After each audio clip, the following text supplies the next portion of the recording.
గతంలో ఎన్నికల ముందు రైతు భరోసా డబ్బులు పడతా ఉంటే ఎలక్షన్ కమిషన్ ఆపిందని చెప్పి మీరు దాని తర్వాత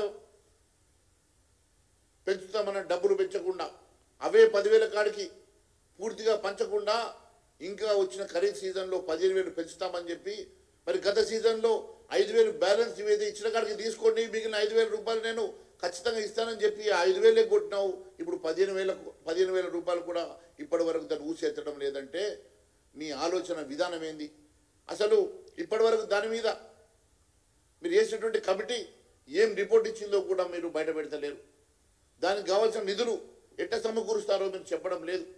దానికి కావాల్సినటువంటి విధి విధానాలు ఏందో ఇప్పటి వరకు మీరు తెలియజేయడం లేదు. అంటే మీరు రైతు భరోసాకి ఏ రకమైన ఆలోచన చేస్తూ ఉన్నారు? మళ్ళీ రైతు భరోసా ఎగ్గొట్టే కార్యక్రమం ఏమన్నా తీసుకుని పోతున్నారా? ఖచ్చితంగా భారతీయ జనతా పార్టీ ఎట్టి పరిస్థితుల్లో ఊరుకున్న సమస్య లేదు. మీ మెడలు వంచుతామని చెప్పి కూడా సభాముఖం తెలియజేస్తా ఉన్నాను.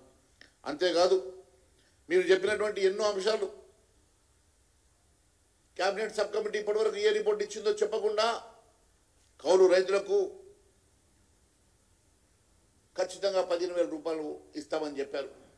ఇప్పుడేమో మాట మార్చి మీరేమో ఇస్తామంటుంటే తుమ్మల నాగేశ్వరరావు గారేమో కౌలు రైతులు యజమానులతో మాట్లాడుకోవాలన్నట. కౌలు రైతులు యజమానితో మాట్లాడుకుంటే అంటే మీరు ఒకరికే ఇస్తారు, అది యజమానికి ఇస్తారు, యజమాని దగ్గర నుంచి తీసుకోమని చెప్పి మీరు చెప్తా ఉన్నారంటే మీరు ఎంత పచ్చి అబద్ధాలతోటి రైతాంగాన్ని మోసం చేసే ప్రయత్నం చేస్తూ ఉన్నారో దీన్ని బట్టి అర్థమవుతున్నది. వారికి గుర్తింపు కార్డులు ఇస్తామన్నారు, ఆ గుర్తింపు కార్డు ఊసేలేదు. ఆ గుర్తింపు కార్డుల గురించి మాట్లాడేటువంటి పరిస్థితి లేదంటే మీరు రైతులు వ్యతిరేక ప్రభుత్వం మీది అవునా కాదా మీరు ఒకసారి మరి ప్రజానీకానికి చెప్పుకోవాల్సిన అవసరం ఉన్నది. ఈ రకంగా మీరు ఒక మాట ఇంద్రమ్మ రైతు భరోసాట, ఇంద్రమ్మ రైతు భరోసాలో మీరు ఉపాధి హామీ కూలీలకు కూడా 12,000 రూపాయలు ఇస్తామని చెప్పి ఒప్పుకున్నారు కదా.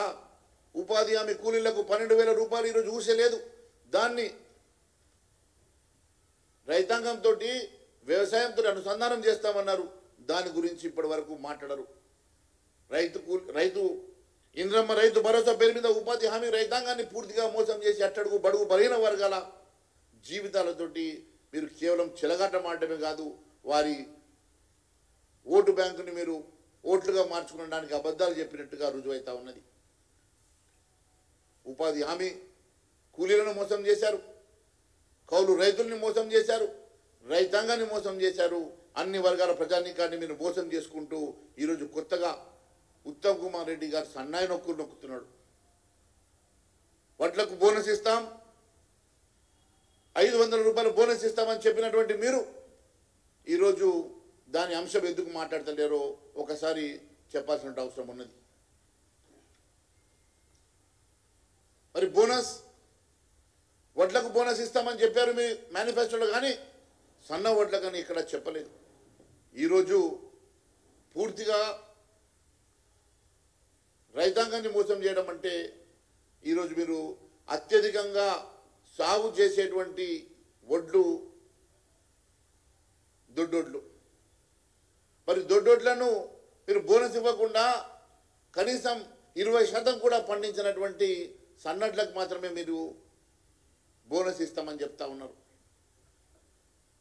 గౌరవ మంత్రివర్యులు ఉత్తమ్ కుమార్ రెడ్డి గారు మీరు లెక్కలు తప్పు చెప్తా ఉన్నారు. 1.47 లక్షల టన్నుల దిగుబడిలో కనీసం 25,000 దిగుబడి కూడా సన్నడ్లు ఉండవు. కానీ మీరు సగానికి ఎక్కువ సన్నట్లే ఉంటాయని చెప్పే ప్రయత్నం చేస్తున్నారు. కేవలం మీ నాగార్జున సాగర్ కిందనో మీ హుజూరాబాద్లోనో మీ హుజూర్ నగర్లోనో లేకుంటే మీ కోదాడలోనో పండుతాయేమో, కానీ సన్న వడ్లు తెలంగాణ ప్రాంతంలో పండించేది అత్యధికంగా దొడ్డు వడ్లు మాత్రమే అన్న సంగతి తెలుసుకోవాలా. తెలిసి కూడా మభ్యపెట్టే మాటలు మాట్లాడుతున్నారా లేక తెలియక మాట్లాడుతున్నారా మీరు ఒకసారి ఆలోచన చేయాల్సిన అవసరం ఉన్నది.